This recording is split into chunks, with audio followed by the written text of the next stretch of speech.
Hello दोस्तों, स्वागत है आपका फ्रेंड स्टडी सर्किल चैनल में। दोस्तों, आज हम बात करेंगे उत्तर प्रदेश अधीनस्थ सेवा चयन आयोग के बारे में।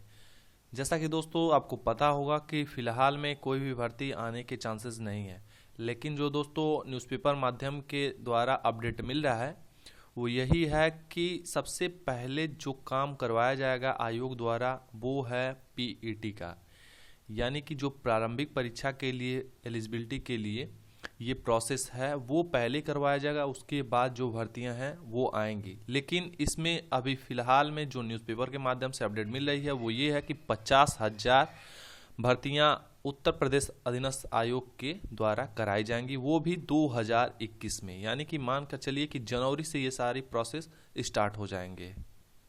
जो आज की न्यूज़ है दोस्तों वो यही है कि खुशखबरी, नए साल के लिए आयोग ने शुरू की तैयारियां, अधीनस्थ सेवा के 50,000 पदों पर भर्तियां।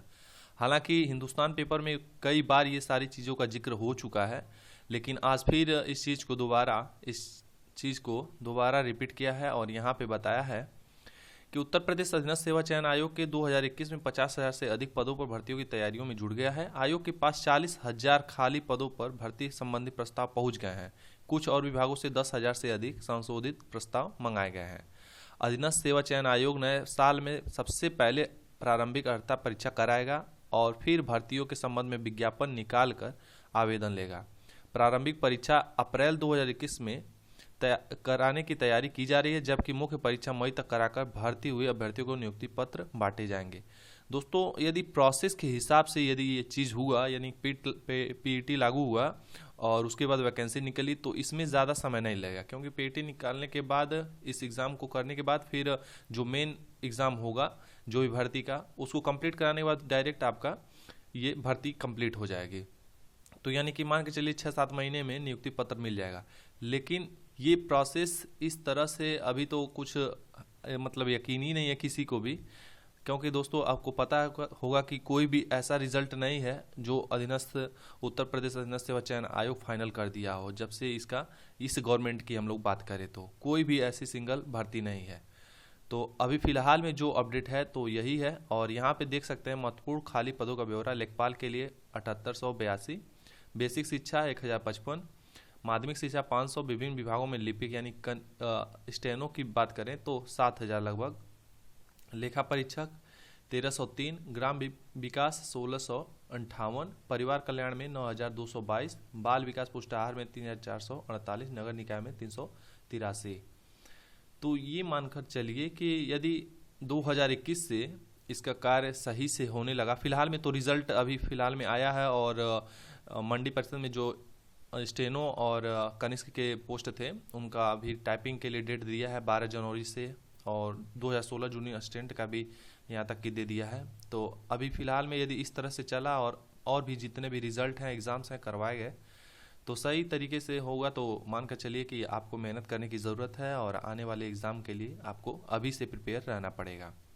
योग्यता के आधार पर आवेदन, इसमें जैसा कि बताया कि ग्रुप वाइज बांट दिया जाएगा, किस विभाग में कैसी एलिजिबिलिटी होगी इसके बारे में जिक्र किया है। पाठ्यक्रम होगा ऑनलाइन ही ये सारी चीज़ें कंप्लीट करवाया जाए। और यहाँ पे धांधली रोकने के लिए वेबिनार बताया है। आयोग भर्ती परीक्षाओं फुल प्रूफ बनाने के लिए फरवरी में एक वेबिनार भी आयोजित कराने जा रहा है। इसमें एसआईटी एसटीएफ के साथ ऑनलाइन व ऑफलाइन परीक्षा कराने वालों के साथ विशेषज्ञों को आमंत्रित किया जाएगा। उनके सुझावों के आधार पर भर्ती परीक्षा का प्रारूप तय किया जाएगा, जिससे धांधली रुके और तय समय पर भर्तियाँ हो सके। इसी पे यदि कार्य हो गया अच्छी तरह से तो मान कर चलिए कि कोई भी भर्ती फंसेगी नहीं और हाई कोर्ट से लेकर सुप्रीम कोर्ट ये सारे झंझट से छुटकारा मिल जाएगा। और जो भी मेहनत करने वाले स्टूडेंट हैं उन लोगों को स्पष्ट तरीके से उनको सफलता मिलेगी। तो दोस्तों, ये तो न्यूज़पेपर के माध्यम से निकलता रहता है, लेकिन अब नए साल का इंतजार है 2021 से, देखिए क्या होता है।